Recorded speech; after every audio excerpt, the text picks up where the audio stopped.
نماز تراویح میں سورۃ الفرقان کا بقیہ حصہ سورۃ الشعراء اور سورہ نمل جو ہے تلاوت کی۔ سورۃ الفرقان میں اللہ نے آغاز ہی میں اپنا تعارف کروایا اور قرآن کریم کی عظمت کو بیان فرمایا۔ تبارک الذی نزل الفرقان علی عبدہ لیکون للعالمین نذیرا۔ اللہ نے قرآن اس لیے اتارا ہے تاکہ اس کے ذریعے سے لوگوں کو اللہ کے عذاب سے اور اللہ کی ناراضگی سے ڈرایا جائے۔ تو اسی صورت میں اللہ نے اپنے بندوں کی صفات کو بیان کیا ہے۔ یوں تو سارے اللہ کے بندے ہیں، ہر انسان چاہے وہ اللہ کا ماننے والا ہے چاہے نہیں مانتا، وہ ہے اللہ کا بندہ۔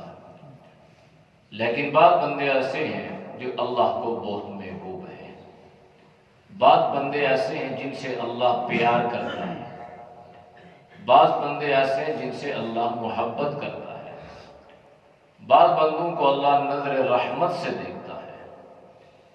اب جن بندوں سے اللہ پیار کرتا ہے، جو بندے اللہ کے لاڈلے ہیں، ان میں کیا کوالٹی ہے، ان میں کیا کیا خصوصیات ہیں، ان کی صفات کیا ہیں، تو اللہ نے سورۃ الفرقان کے آخری رکوع میں اپنے بندوں کا تعارف کروایا ہے۔ اور یہ ہر بندے کو پتا ہو کہ میں اللہ کا بندہ ہوں اور میرے بارے میں اللہ کیا چاہتا ہے کہ میں کیسا بن جاؤں کہ اللہ کی نظروں میں اللہ کا محبوب بن جاؤں۔ جیسے انسان دنیا میں یہ کوشش کرتا ہے کہ ہر ایک کی نگاہ میں اچھا ہو اور وہ اپنے والدین، بہن بھائی، دوست احباب کی نظروں میں اچھا انسان کہلانے والا ہو، وہ اچھا بھائی ہو، وہ اچھا بیٹا ہو، وہ اچھے والدین ہو، تو ہر ایک کی یہ کوشش رہتی ہے۔ تو ہر اللہ کے بندے کو اس چیز کا احساس اور خیال ہو کہ میں کون سا راستہ اپناؤں کہ میں اللہ کا محبوب بن جاؤں۔ تو وہ راستہ اللہ نے خود بتلایا ہے، وہ طریقہ اللہ نے خود بتلایا ہے کہ اگر تم یہ چاہتے ہو کہ تم میرے لاڈلے بنو، میں تم سے پیار کروں، میں تم سے محبت کروں، تو یہ چند باتیں ہیں، ان پہ عمل کرو گے تو میں تم سے محبت کروں گا، تم سے لاڈ پیار کروں گا اور تم میری نظروں میں محبوب بن جاؤ گے۔ اس میں فرمایا کہ وَعِبَادُ الرَّحْمَنِ، جو رحمان کے بندے ہیں، اللہ کے بندے ہیں، پہلی خوبی یہ ہے الذین یمشون علی الارض ہونا، وہ زمین پر اکڑ کے نہیں چلتے، زمین پر عاجزی سے چلتے ہیں۔ اس لیے کہ انسان کیوں اکڑے، انسان کی اوقات کیا ہے، اس کی حیثیت کیا ہے۔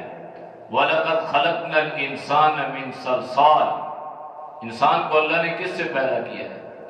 پھر جب انسان اکڑتا ہے تو اللہ نے فرمایا اکڑنے سے پہلے فَلْيَنْظُرِ الْإِنسان، بس انسان کو چاہیے کہ وہ اپنے آپ کو دیکھے مما خلق، تمہیں کس سے پیدا کیا گیا۔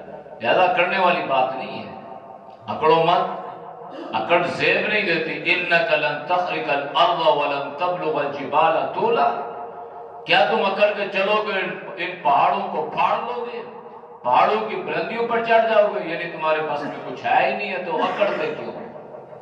لہذا پہلی صفت اللہ کے بندوں کی یہ ہے کہ وہ اکڑتے نہیں ہیں، تکبر نہیں کرتے، بڑے نہیں بنتے، اپنے آپ کو بڑا نہیں سمجھتے۔ دوسری صفت یہ ہے کہ جب جاہل لوگوں سے ان کا پالا پڑتا ہے تو جاہل لوگوں سے الجھتے نہیں ہیں، بحث و مباحثہ نہیں کرتے، بلکہ کہتے ہیں قالوا سلام، بھائی تمہارے اوپر سلامتی ہو، میں تم سے بحث نہیں کر سکتا۔ یہ ہم بحث کرتے ہیں دینی معاملات، اور دینی معاملات میں بحث و مباحثہ کرنا یہ علماء کا کام ہے، عوام کا کام نہیں ہے۔ جس طرح میڈیکل کے شعبے میں بحث کرنا میڈیکل سے منسلک لوگوں کا کام ہے، اسی طرح دین کے بارے میں بحث کرنا علماء کا کام ہے۔ عوام کا کام یہ ہے کہ جو اس کو بتلایا گیا، جو اس کو سمجھایا گیا، اس پر عمل کرے، اور ہاں یہ ضرور کرے کہ جس پہ وہ عمل کر رہی ہے اپنی تسلی کے لیے، اپنی تشفی کے لیے، وہ اس کی تحقیق کرے اور علماء سے پوچھ کے تحقیق کرے، اس کا لاجک، اس کا حوالہ، اس کا ریفرنس، اس کے دلائل یہ علماء سے ملے۔ تو لہذا بحث نہیں کرنی۔ بعض لوگ بحث کرتے ہیں اور بحث میں وہ اتنے آگے چلے جاتے ہیں کہ وہ انہیں پتہ ہی نہیں ہوتا کہ وہ اپنی زبان سے کیا کلمات ادا کر رہے ہیں۔ بسا اوقات انسان اس بحث و مباحثہ میں اور اس تکرار میں اتنا الجھتا ہے اور اتنا بد انگیختہ ہوتا ہے اور اتنا غصے میں آتا ہے کہ وہ کلمہ کفر تک پک جاتا ہے اور اس کو احساس نہیں ہوتا، شعور نہیں ہوتا کہ میں کیا کر رہا ہوں۔ لہذا بحث سے اجتناب کرنا ہے، اور اگر کوئی بحث کرے تو اس کو آسان راستہ بتلانا ہے کہ بھائی یہ کام دین سے منسلک اور دین کے بارے میں تحقیق کرنے والے لوگوں کا کام ہے، ہمارا کام نہیں ہے۔ اگر بحث مباحثہ کرنا ہے تو علماء کے پاس چلے جاؤ۔ دوسری سے تیسری، والذین یبیتون لربہم سجدا وقیاما، کہ اللہ کے جو بندے ہیں نا وہ اللہ کی رضا تلاش کرتے ہیں، اللہ کی خوشنودی تلاش کرتے ہیں، کبھی سجدوں میں اور کبھی قیام میں، یعنی نماز کی پابندی کرتے ہیں۔ نماز ایسا عمل ہے کہ اس کو اللہ کے نبی نے معراج المومنین قرار دیا ہے۔ اگر آپ یہ چاہتے ہو اللہ سے ملاقات کرو، اللہ سے ہم کلام ہو، اللہ سے باتیں کرو، تمہیں عروج ملے، بلندی ملے، تو فرمایا کہ یہ نماز ہی سے تمہیں حاصل ہوگا، اور نماز کے ذریعے سے تمہیں اللہ کی رضا اور اللہ کی خوشنودی ملے گی۔ فرمایا کہ جو اللہ کے بندے ہیں نا وہ اللہ سے دعائیں کرتے ہیں اور اللہ سے یہ کہتے ہیں یا اللہ ہمیں عذاب جہنم سے بچا لے، جہنم کا عذاب ہم سے پھیر دے، ہم اس قابل نہیں ہیں، اگرچہ ہم سے خطائیں بھی ہوتی ہیں، گناہ بھی ہوتے ہیں، لغزشیں بھی ہو جاتے ہیں، پھر توبہ کرتے ہیں اللہ اے اللہ ہمیں، یقولون ربنا اصرف عنا عذاب جہنم، اے اللہ ہم عذاب جہنم سے پناہ چاہتے ہیں۔ نبی علیہ السلام بالخصوص ماہ رمضان المبارک میں اللہ سے سوال کرتے تھے، اللہم انا نسألک الجنہ، اے اللہ میں تجھ سے جنت کا سوال کرتا ہوں، ونعوذ بک من النار، اور اے اللہ میں تجھ سے عذاب سے، آگ سے پناہ چاہتا ہوں۔ تو اہل ایمان اللہ سے یہ التجائیں کرتے ہیں، اور پھر اہل ایمان اللہ کے بندے جب وہ اللہ کے راستے میں خرچ کرتے ہیں، جب بھی خرچ کرے تو وہ درمیانہ راستہ اختیار کرتے ہیں، لم یسرفوا ولم یقتروا وکان بین ذلک قواما، وہ اسراف بھی نہیں کرتے، وہ کنجوسی بھی نہیں کرتے، یہ درمیانہ راستہ ہے، اعتدال کا راستہ اختیار کرتے ہیں۔ اچھا لباس پہنو، اعتدال، اچھا کھانا کھاؤ، اعتدال، خوشی اللہ نے دی ہے اس کو انجوائے کرو، اعتدال۔ اسراف سے منع کیا گیا۔ اسراف سے ایک معنی علماء نے یہ بیان کیا ہے کہ اسراف کی اصل تعریف یہ ہے کہ ایک درہم بھی اللہ کی نافرمانی میں خرچ ہو جائے، اس کو اسراف کہتے ہیں۔ اپنے اوپر لگانا، اپنی ضروریات پہ لگانا، اللہ نے اپنی بساط کے مطابق جو دیا ہے یہ اسراف نہیں ہے۔ اللہ کے نبی صلی اللہ علیہ وسلم نے اس کو پسند فرمایا ہے۔ اسراف کہتے ہیں کہ جو اللہ کی نافرمانی میں لگے، ان المبذرین کانوا اخوان الشیاطین، یہ اسراف کرنے والے ان کو شیاطین کا بھائی قرار دیا گیا۔ تو رحمان کے بندے اعتدال پہ چلتے ہیں،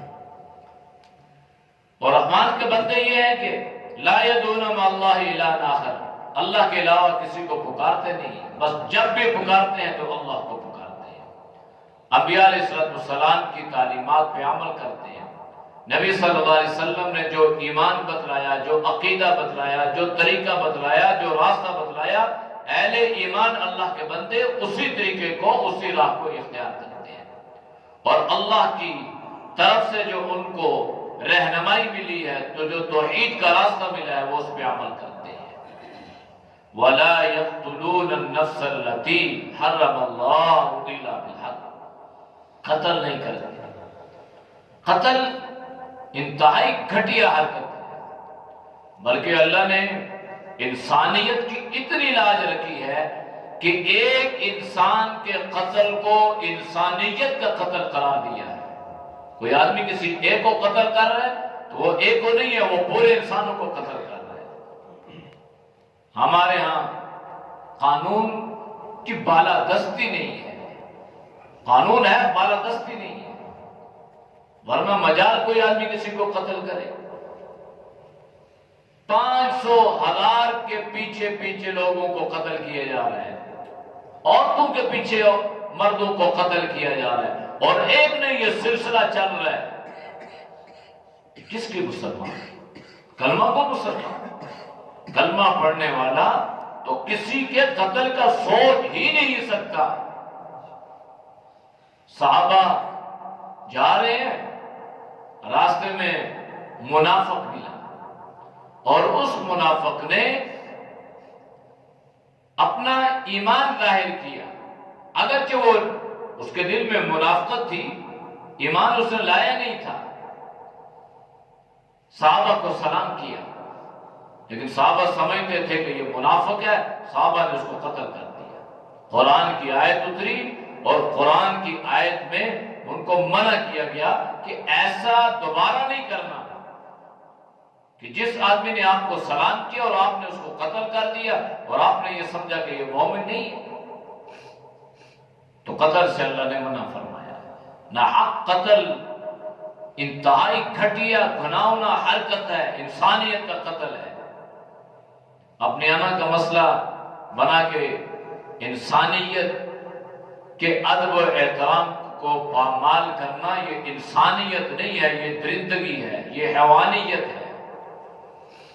وَلَا يَزْنُونَ، بدکاری انتہائی گھٹیا حرکت ہے، زنا کے قریب نہیں جاتے۔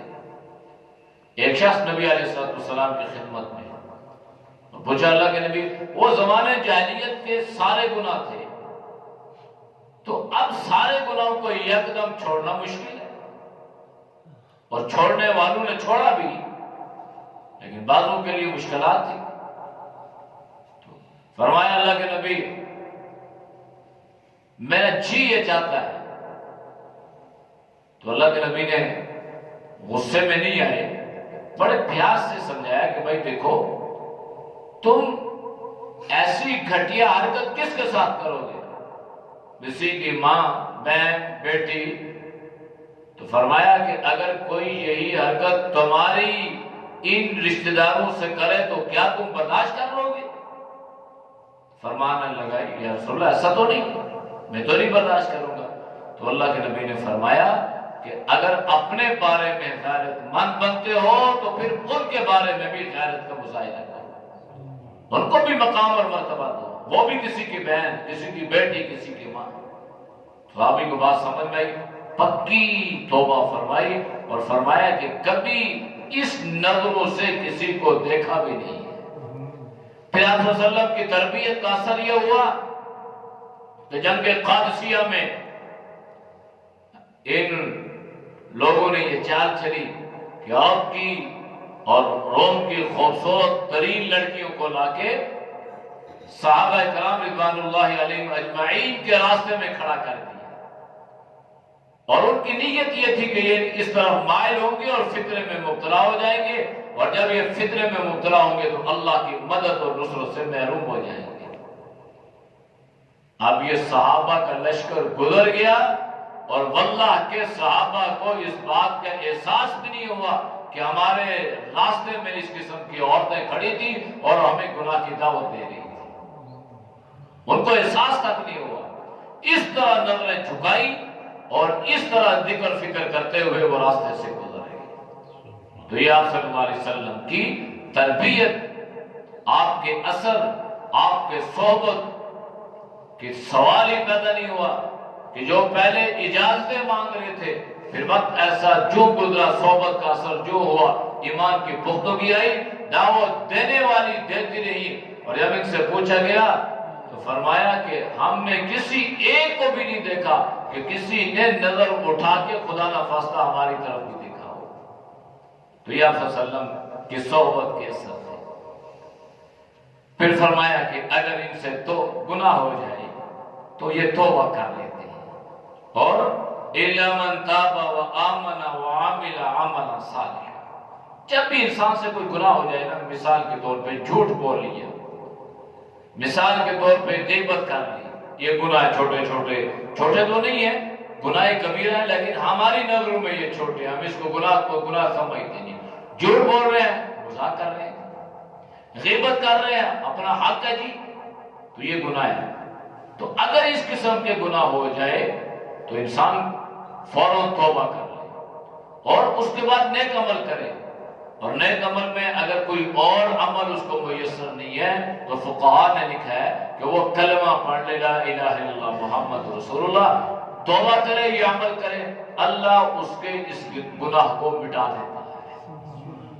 بلکہ فرمایا کہ صرف مٹاتا نہیں ہے، اللہ یبدل اللہ السیئات حسنات، اللہ ایسے لوگوں کی سیئات کو حسنات سے تبدیل فرما دیتا ہے۔ پھر اللہ کے بندے وہ ہیں لا یشہدون الزور، جو جھوٹی گواہی نہیں دیتے، یعنی گواہی دیتے ہیں لیکن جھوٹ نہیں بولتے۔ قرآن کریم نے فرمایا کہ جب تمہیں کسی کے خلاف گواہ بنا کے طلب کیا جائے تو سچی گواہی دو، اگرچہ لو کان ذا قربا، اگرچہ تمہارا رشتہ دار ہی کیوں نہ ہو۔ وَإِذَا قُلْتُمْ فَعْدِلُوا وَلَوْ كَانَ ذَا قُرْبَا، اچھی سچی۔